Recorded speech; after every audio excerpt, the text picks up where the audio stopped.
But ladies and gentlemen, one of the most popular politicians in South Africa.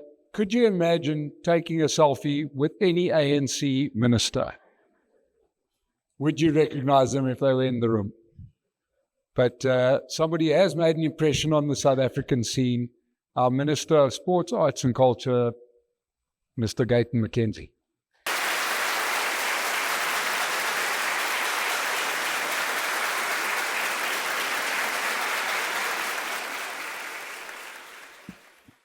Good morning, everyone. Somebody was asking me a very good question. Nobody ever asked me the question. I got to ask that question today. So just before I start, I told her I'll answer the question here. She asked me, tell me, since you've been a minister, what has been the most nerve-wracking moment for you? And also the funniest. I said it's both at the same time. I jumped in a plane going to Cape Town, and there was a lot of young people in the plane. As I came in, they started asking me for selfies, and they were just taking selfies, and I could see this one white lady. She was probably 72 years old, being very disgusted with what was happening, because I was stopping the whole line, and her face was just speaking of disgust. And just as fate would have it, I was seated next to her. And she looked at me, still with a disgusting look. And she said, "Who are you?" And I said, "I'm Gayton Mackenzie," hoping maybe she would. She's like, "No, what do you do?" And I played with her. I said, "I'm an actor." She said, "In which movie?" I said, "I know white people don't watch Muvango." So I said, "Muvango." She's like, "Thanks God." I said, "You like Muvango?" She's like, "No." I said, "So why are you saying thanks God?" She's like, "I thought you were a damn politician." She said, "They lie, they corrupt, they steal." And I sat next to her listening how bad we are as politicians. But 20 minutes after listening to her ranting about how corrupt we are, the cabinet attendant came and she said, "Minister, chicken or beef?" And I said, beef. I just wanted to go away. And she looked at me, she's like, "Why is he calling you minister?" I said, "Because I'm a church minister, let's pray. You're asking too many questions." I think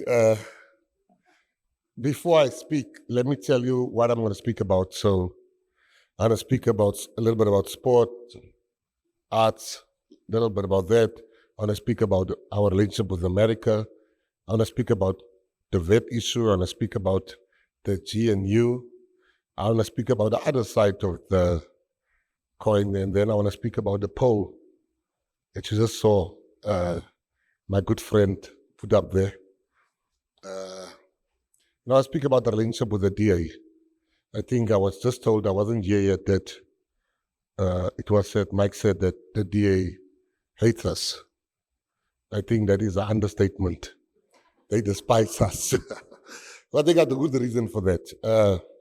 But let me start with the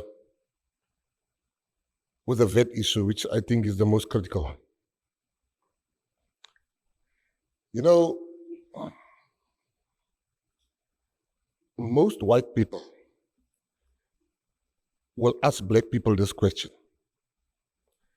White people cannot get it over the mind, or they can't fathom. Why is it that black people that are suffering is still voting for the ANC? A lot of white people say, but why are they still getting the votes? Let's take the worst one for you. White people cannot understand that Jacob Zuma is the most loved man in this country. I mean, they cannot get their minds to understand that fact. That the most loved man in South Africa by a mile is Jacob Zuma. You're sitting there like, he's talking shit. No, I'm not talking shit. The numbers will show you that. He's laughed. Now, just as you can't understand it, it doesn't stop there. There's a lot of stuff, and it just so happened that the white people own the media space. So what you read is what they think. And what they think, what you read, becomes the national conversation, which is sometimes framed on some white journalist opinion of what happens in this country. Let me make you a few examples. The vet issue. The media has framed that the ANC does not want to, they just want it their way or the highway. That's what you all know. That's what you all read. That's not true. I'm there. That's not true. And the DA allows that lie to continue. Let me show you why that's not true. I'll make you 3 examples. Number 1 example, Bella. The day when Bella was supposed to be signed was on a Friday. The ANC, the rebels in the ANC were dancing. Yes, we're signing Bella today. The Freedom Front Plus, the Patriotic Alliance, and the DA, we were very unhappy with it. President Ramaphosa called us. He said, because you are unhappy with this, I'm not going to sign it. Now, that's not the actions of a person that, he said, I'm going to refer that back, and then all the parties must come and renegotiate, and he was not even part of the renegotiation of Bella. But when you read the ANC wants Bella. We were defeated in a boardroom. Helen Zeller formed part of that discussions. We call it the clearinghouse. Now, it's not entirely true to say the ANC just wanted their way. And I made you one example with Bella. The president went against his own people that said sign. And when he postponed it for 3 months for us to negotiate, people said, you're scared of the white people, you're scared of the DA. He took that bullets. No, that's not what you've read. But that's exactly what happened. And I know you don't want to hear that. That's what happened. Now, is that the actions of a party that wanted their way? There was war in the ANC for the fact that there was even a postponement. And that's the facts. Number 2. The finance minister walks in 2 hours before the budget. 2 hours. And he says, I propose a 2 percentage point increase. We said, hell no. Now I'm talking to reasonable people. He said, hell no. We said, hell no to him. We said, over our dead bodies, we're not going to get 2%. Then a viewer said that we can't postpone the budget vote because constitutionally it's not allowed. We said, no, let's go check. Came back, he said, no, we can't postpone. They postponed. They postponed. From 2 percentage points, we went to 0.5. Now you must be stupid to not see that as a win. I'm sorry. Negotiation took us from 2 percentage points to 0.5. How is that not a win? How is that not a win? For the first time, the ANC will come for 30 years. The finance minister will come, bring a budget. The ANC members will listen for the first time and hear for the first time what's in the budget. This time it was different. And what makes it worse, the deputy finance minister is from the Democratic Alliance. Surely he has been part of these discussions. Surely he must have been part of these discussions. So I made you 2 examples of this narrative that the ANC just wanted their way. NHI is not this administration, it's the previous administration. Even Bella. I'm trying to, the Expropriation Act. The ANC is not expropriated without compensation for 30 years. And I don't think they're about to do that now. But this thing was blown out of proportion. It's the ANC's fault because they're the worst communicators on earth. They bring out this bill. They don't adequately communicate to say we are looking for unused land, land with no ownership, because they're just the worst communicators. Somebody was telling me they were too long underground, that they don't really understand how to communicate properly and effectively. Now, I'm saying these things that you might not want to hear, but you're going to hear today. Now, that must tell you that you look at what happens in cabinet. Who's not giving you what we discuss? Everybody has a view. There's no ANC, DA, PA in cabinet. I didn't like President Cyril Ramaphosa, and I've come to respect him so much because I've seen the role that he plays inside. I've come to appreciate the role that he plays in the ANC because you have the hawks and you have the doves in the ANC. That's a fact, and he's got to balance that. In the GNU, you've got John C. Raison on this side, you've got Gayton, Mackenzie on the other side. He's got to balance that. And he does that with a plan. He does it excellently. Now, here's what pisses me off. Instead of us coming to South Africa and say, well, we won a battle for you. We brought that down to 0.5. No, the DA is not doing that. They say the DA will fight for you, there will be no VAT. Now, if you think the ANC is just going to get rid of VAT, it's not going to happen. But we've already had the victory. And then the DA had to go over the finishing line. Do you know how much our economy, the distress of the markets, the anxiety of the people has been caused by this 0.5? If you look at it, it's probably 0.05% of the total budget. But we've lost billions. We've lost billions because the DA wants to showboat and you don't want to accept that.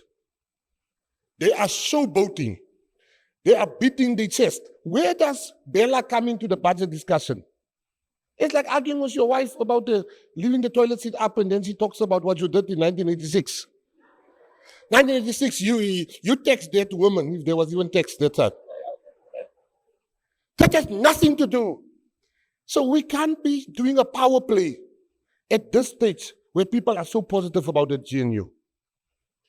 When we travel, I'm just from London. The only question I got, the GNU, will it survive? We are dealing here with our country. And now we must now fight because the DA wants to prove a point and the ANC wants to prove a point. We must never, ever find ourselves again where we are now. Because let me tell you what I was listening to Dr. Cronje asking a question saying, will the DA attempt to remove Cyril Ramaphosa? It's you. You know, you are playing with fire. Let me tell you why you play with fire. Any person who wants to remove Cyril that will vote, I can tell you the party I stand for will never be part of anything to remove Cyril Ramaphosa. And I'll tell you why. What you must understand is that the ANC was always blessed with level-headed people that understand the economy. I'm going to repeat that, and I'm going to tell you why I'm saying that. The ANC has always been blessed with level-headed people that understand the economy. That has just been the saving grace. If you ask me, do I want expropriation without compensation? Deep down in my heart, when I'm alone, yes, I want it. I want white people also to feel how my grandfather felt when he was told, pack your bags. I want to take the land. I want to take the land. But if I have to vote on it, I will never. Because I understand the markets. I understand the markets. I understand that once you expropriate without compensation, once there's no property rights, you have no country left. The country becomes uninvestable. I understand that. And for that reason, I will never vote for expropriation without compensation. It's an emotional thing for black people. It's not as simple as Mike made it here. Black people are going to lose their houses. But he doesn't say what white people are going to lose. You're going to lose your farms. Our houses is nothing compared to your houses. So we might lose our house and then get your house. And these are the facts that no politician is willing to put their neck out to say. Expropriation without compensation does not work anymore in this world. Don't go far. Zimbabwe. I couldn't believe. Last week, Zimbabwe said they need their white people back. I was like, I remember I was eating a muffin.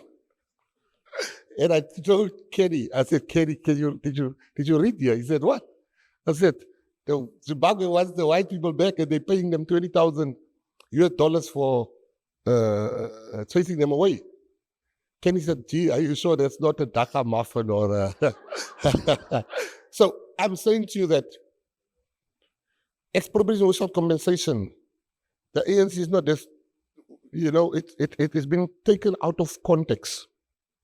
But MK and the EFF, no matter what we think of them, they're very clear. We will expropriate without compensation. Now, go ahead. Toy was this idea. Toy was this idea that you want to put the ANC in a position to go with EFF. Malema's no stupid. Zuma is definitely not a stupid. You push the ANC far enough, they will have, you leave the DAs busy pushing the ANC, and with your cheering them on, yes, go. Sir, you are fucking around with your children's future. There will be no child of yours that will be left in this country if we continue not calling out the DA for what has happened. This whole fight of that, I put squarely at the door of the DA. Don't tell me about NHI. Don't tell me about Bella. We've had a chance to fight over those things. What if we bring up apartheid? You can't bring all things. You are shifting the goalpost. We're talking about that. Nobody wants that. No one. I had to go and explain to my people why I voted for the framework.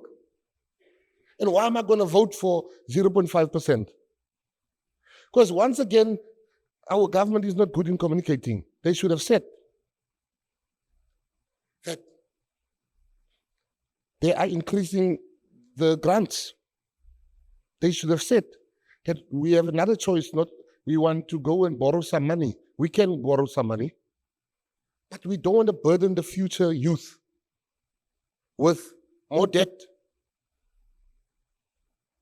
But these are uncomfortable things. I can see how some of you said you're very uncomfortable. Good. You must hear these things, that we are in this trouble. You know, in soccer, when the coach says he wants to make a change, you have the guys outside warming up. Malema's warming up. He's warming up. Zuma's warming up. Do you really want that? Are you saying to me where you are sitting that 2 percentage points, that what they wanted to implement, and we got 0.5? Are you saying that's not a win? Do you want the ANC will have two choices? We lose power, or we bring in MK or EFF. That's the choices. You're putting them in the corner of the DA needs to get off their high horse. Now, just park for a moment. It's obvious why the fight was me. And I tell you now why the fight was me, which I'll also include a poll. But they fought with Herman Mashaba. They fought with Freedom Front Plus. Do you know how honest those guys of Freedom Front Plus are? You shake their hand, and the next day they'll vote exactly how you agreed. They got honor. I can tell you that. Now, why is it that the DA is fighting with me, but I won't count because we fight forever? But when are we going to call the DA out for wanting to have it their way? When we grow up, every black person, every black man in this room can testify to what I'm going to say now. There was always this one kid in the street with a soccer ball. He's the only one with a ball. And it just so happened that he's the worst soccer player you can find. And that kid, when we play, beware your soul if you don't pass him the ball. Even if we're in a goal scoring position, my friends will say, gee, pass him the ball. Score at least. That, and we'll always pass him the ball to our own detriment. That works in a play park, but that doesn't work in government. You can't always threaten that you are going to leave. And if they think Zuma will vote with them, they don't know Jacob Zuma. Zuma is one of the last Pan-Africanists left. If they sit there thinking Zuma is going to vote with Helen Zeller, they got something coming. So what they are planning there in the little corner, I speak to the MK people. I speak to some DA people. The DA needs to just come out and say, we have made a mistake. The ANC must say because the ANC also is not covered in roses. The way they handled this vet issue was also wrong. You don't come 2 hours before and want to drop this thing on us. But these two people need to find each other tomorrow. They must find each other for South Africa's sake. They must leave this showboating and playing to the media. I gave you the facts as it happened. And if you sit there and you still say, yeah, the DA mustn't give in to the ANC, prepare yourself for an ANC, for an EFF or an MK partnership in government.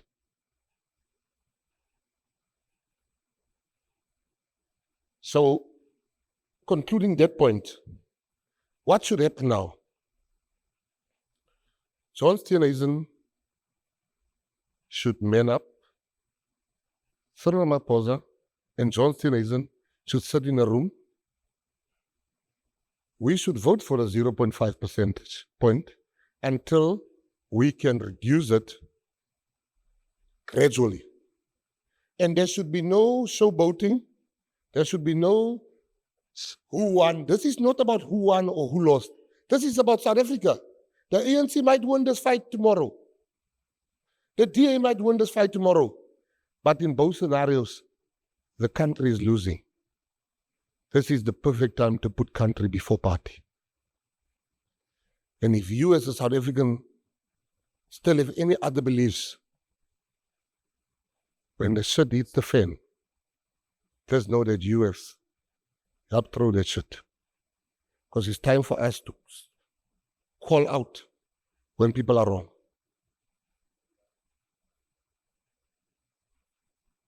Why does the DA, I told Dr. Franz Cronje, for me, as a party leader, I always said polls are for strippers. And I still say that. Let me tell you why this for me is well, I use the nicest word in my vocabulary. Balderdash. It's the nicest word I can think of. Let me give you practicals why this cannot be true. In the past 9 months, not a poll, an election. According to this poll, the Patriotic Alliance is going down and the DA is going up. Now let me just show you why I say it's balderdash. Clover. The ANC councillor died in Clover in Matikama. It was a by-election. The PA won the by-election a month or so ago. In George, Ward 20 and Ward 18, DA wards, the DA lost that election. We took that wards from them. What did the DA do? They went to go speak to those two councillors to resign, so there can be another by-election. 2 months ago, we won that by-election again from the DA. So twice. Last week, biggest by-election in Joburg, Westbury. The DA has had that ward for 25 years. We got triple or double what they got. We took the ward. Now, in what world would I believe that? They did phone. But who did they phone? They phoned people with smartphones.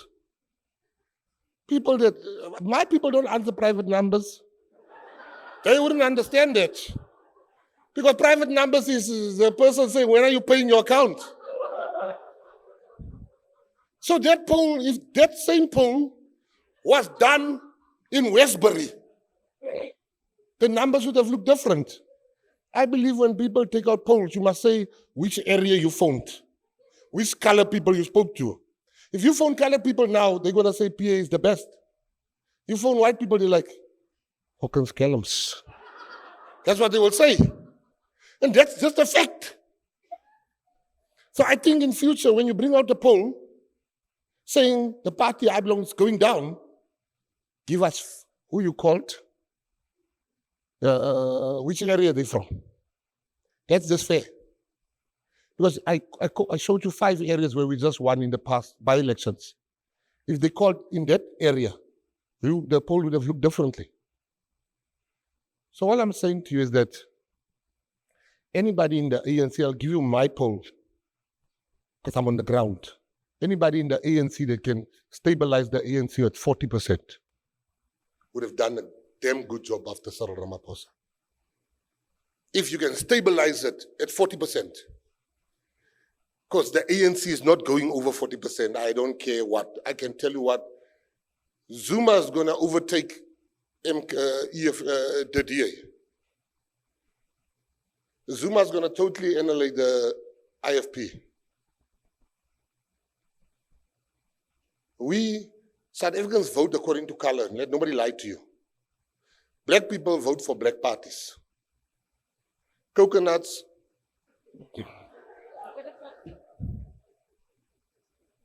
And that's the truth.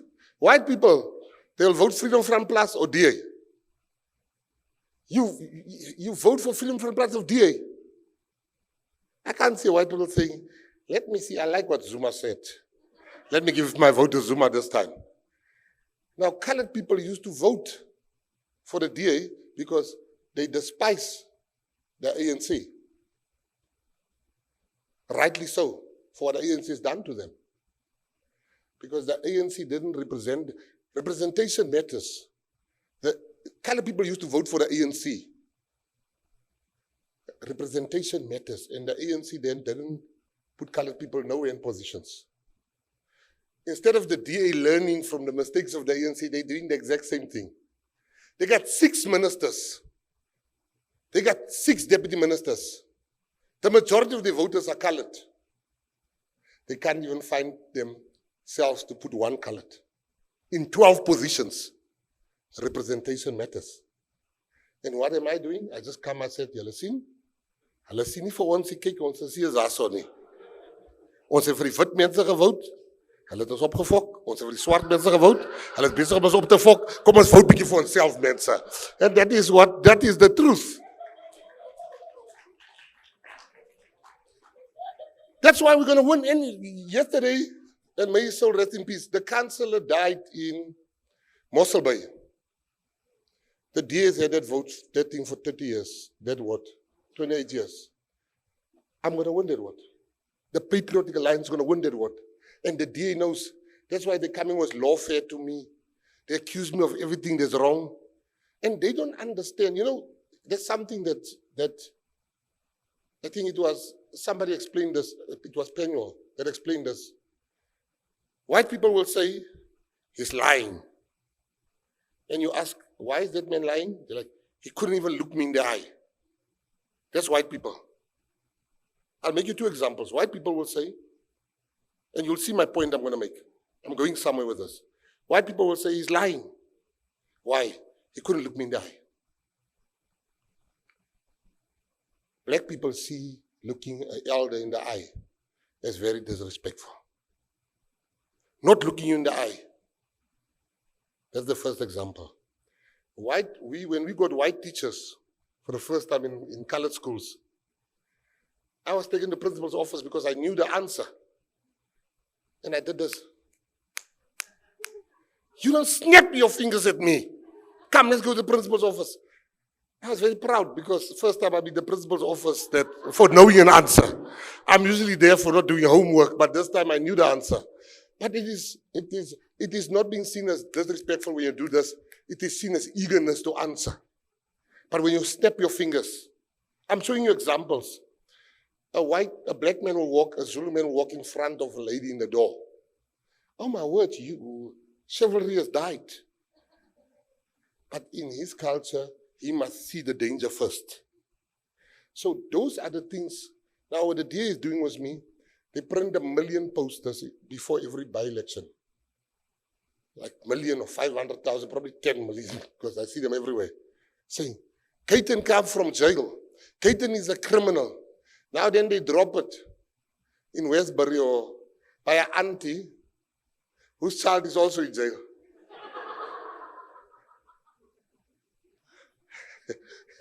Now, they don't understand. That's why we're beating them. We've taken El Dorado Park from them. 2 wards in El Dorado Park. We've taken Ennerdale from them. I think what I'm saying to you is that we're going to finish the DA. In short, in the Western Cape, we are going to finish them. We're sitting with a long list of DA councillors that want to join us now, not because they like us. They've seen the result of the national election. And they realize they got to switch sides in order to survive. I'm the one now, and I'm saying it publicly. My position is clear. We can't afford to lose the DA in the GNU. I hate them, but I love the country more. I despise the DA, but I love South Africa more. I told President Ramaphosa, President, we can't afford to lose the Democratic Alliance. Tomorrow, we are meeting. I'm going to tell the ANC, we can't afford to lose the Democratic Alliance. That's my position, publicly, right here. That's my position. Let me go to geopolitics. So, everybody in Parliament, I was sitting in Parliament, and people were talking there, how much they hate America, basically. Short quote. They didn't say it in those many words, but basically they said to hell with America. And the ANC came up, and it was the Minister of Health speaking. I was hoping for him to bring sanity.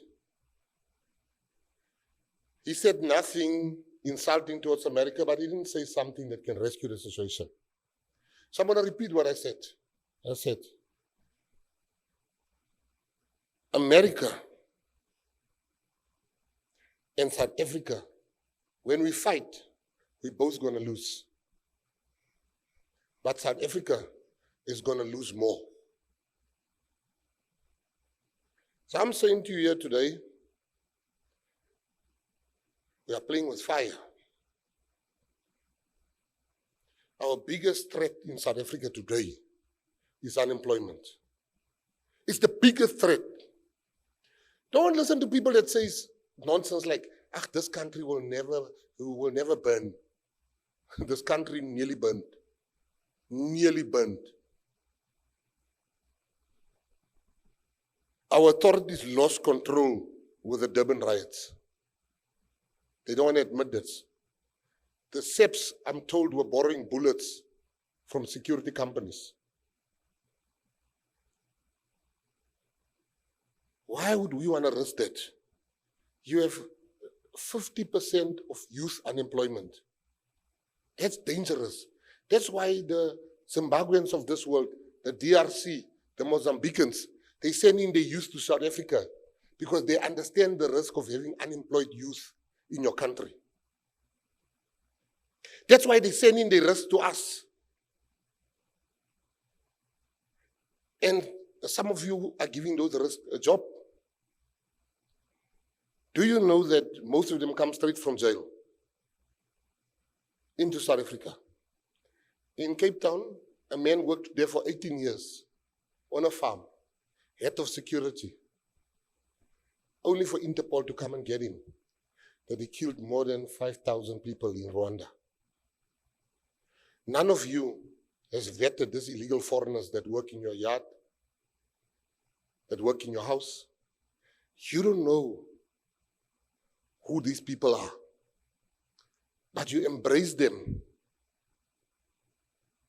So you must never vote for me, because when I take power, they will leave the same day, all of them, Abahambe.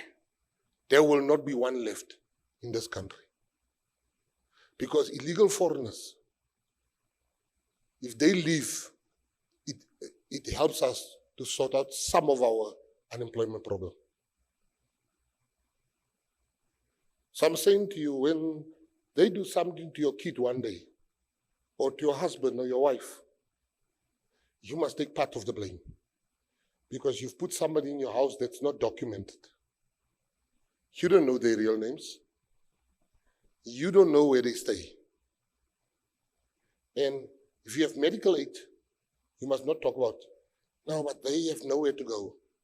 Because they don't go and stand in front of you at the line. They're standing in front of ordinary black people that can't afford medical aid. They're standing in line for housing. They don't stand in line at an estate agent, where you are. They're standing in line for free government housing. So they are a cancer. Illegal foreigners are a cancer, which we should remove out of the South African society. They are a cancer. We need to remove them, and the longer the ANC takes, the longer the ANC took, the more votes are they losing, because people are tired of illegal foreigners coming here. The argument that they host us in their countries is true, but we were not selling drugs there, we were not taking the jobs there, we were not selling the children into prostitution, we were not stealing cars there. Our people were put in camps in Angola. They were never a nuisance to that community. America, I tell you today, if we don't fix this thing with America, we're going to pay a price which our people will be unwilling to pay. Politicians might pay that price because we've got medical aid. Free, by the way.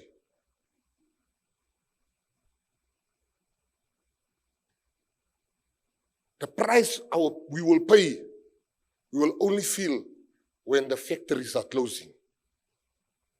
Our own people will turn against us when they can't get ARVs. America plays a crucial role in our country. We play a crucial role. Americans just love South Africans. Smart Americans can't even explain that. But Americans have a problem because the American population loves South Africa. Why should we fight with America? It's our second biggest trading partner. I'm going to look for a stat today to say, France, do you know Iran? Number what are they in trade? We mustn't, as South Africans, we must be strict. You must do, you must have, geopolitics is about putting your country first, fighting for your country. Why are we risking everything? Let's take the issue of Palestine and Israel. The ICJ matter is being overtaken by what's happening in the Middle East. The Abraham Accords are being resurrected again. Discussions are how are we moving forward? So maybe in the ANC's eyes it was noble to have all of this, but we are being overtaken by real developments that's happening between Palestinians and Israelis. Why, when we take a decision, we should take a decision that suits South Africans first. You will never find me wearing a Palestinian scarf. Never. Because there's more people dying on the Cape Flats than people dying in Ramallah. And I've not seen any leader going to the Cape Flats to sympathize. I'm a South African first. I'm a minister today because South Africans voted for me. If you want to scream free Palestine, God bless you, it's fine. But don't expect me to say the same. I want to free my people first, before I free Americans, before I free Russians, before I free Chinese people, Chinese. I want to free South Africans first. They have their leaders that must fight for them. One must fight first for your people. And South Africa needs to wake up. In the GNU, I'm taking this fight there, where I say to them, let us fix our issue with America. We have to fix our issue with America. You can be fine here when the news camera sees you and you look all revolutionary, speaking against America. You know, on a personal level, I was, you probably saw already that, you know, I was so happy when they evicted Ibrahim Rasool. And I'm probably the only guy that can say that. They did him right. Was he not trained? If you are a diplomat, you have no business coming to talk bad about another country's president. You are there to be a peacemaker and to push the investments and so they did him right to evict him. We now have Mr. Jonas, who didn't tell us that he also had very unflattering things to say. Because he's a great guy. But he had a view that makes him unsuitable for this position. The view that he had is like me. You're sending me as ambassador to Palestine. I'm wholly unsuitable because of my views. I'm just realistic. So Jonas, I know him personally. He didn't tell us before he became the envoy, which was on him. He should have said. Oh, there's a name that I wanted to propose as an envoy. And the person reminded me, said, I used to tweet very bad things about President Trump. Now, I've always loved Trump, so maybe I should go because I've always loved President Trump, and you can go back. You'll never find me having said anything bad about him because I like his leadership style. So in conclusion, this is what I want everybody to remember here. We have no business fighting with any country. We have no business fighting with any country. The ideology of the PA should not become the country's geopolitical strategy. The same with the ideology of the ANC. It should not, and the same with the DA, it should not become the political strategy and how we deal geopolitically. The political strategy should not become our geopolitical strategy. The GNU has given us a great platform to reconnect with old friends and to make peace with supposed enemies. We are the peacemaker of the world. What happened to that? The GNU has given us a perfect opportunity to go back to the peacemaking effort. We have no business fighting with America. You will be affected, I will be affected, the voters will be affected. I've put my hand up in the GNU. And I put my hand up. I said, can I please get involved in trying to find a suitable outcome? If my president think I would be able to add value, because I will.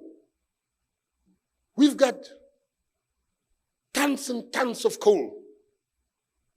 We've got gas. You know what South Africans don't know? We're sitting with, this is something that I promise you, most of you don't know. Do you know that we get our gas from Mozambique? Do you know that Mozambique is the most unstable country? As if it's not war, it is civil disobedience. Do you know that we're sitting with 13 TCF? TCF is trillion cubic feet. We're sitting with 13 trillion cubic feet of gas. Mozambique is not sitting with that. Do you know that we are the 8th largest holder of gas? We've got the 8th largest gas deposits in the world. To give you context of 13 TCF, Sasol has only used 2 TCF. We have 13. Most gas is still on 1 TCF. I've given you context. In the Karoo, it's there. Shell wanted to invest. And you know what they told Shell? It's dangerous for the scorpions. Fuck the scorpions. The sheep is going to drink this water. What about people? What about the jobs of people? So to everybody, I hope I've just made you look at stuff differently. We will lie to you as politicians. We would want you to believe our narrative. Listen to us and find your own narrative. Cut the bullshit. Come straight to the issue and say, all right. So I'm saying to you now, this plan that I see business is hedging to say maybe there must be a vote of no confidence in CYRIL Ramaphosa. You will be sadly defeated. We will defeat that motion. Even if it means I must go and knock it in Nkandla, but we will defeat that motion. And if Helen Zille was the president, I would have also knocked it in Nkandla. Because I know removing a president, what instability that will cause. I know that. So it's not that it's CYRIL Ramaphosa as a person, but we cannot afford to change presidents halfway through the game. So I ask you today, don't give up on the GNU. We will find each other. The GNU is the last gate before Armageddon. Trust me when I tell you that. I'm probably the minister that, of all the ministers there, I need this job the least. I've always, my daughter's 13 years, she was so shocked when she found out I can drive. Because she's never seen me drive myself. I'm the only one don't take medical aid. I donate 100% of my salary. So I don't need this job. And I'm saying to you, we need the GNU. Not because of blue lights. I do the same thing sometimes with blue lights.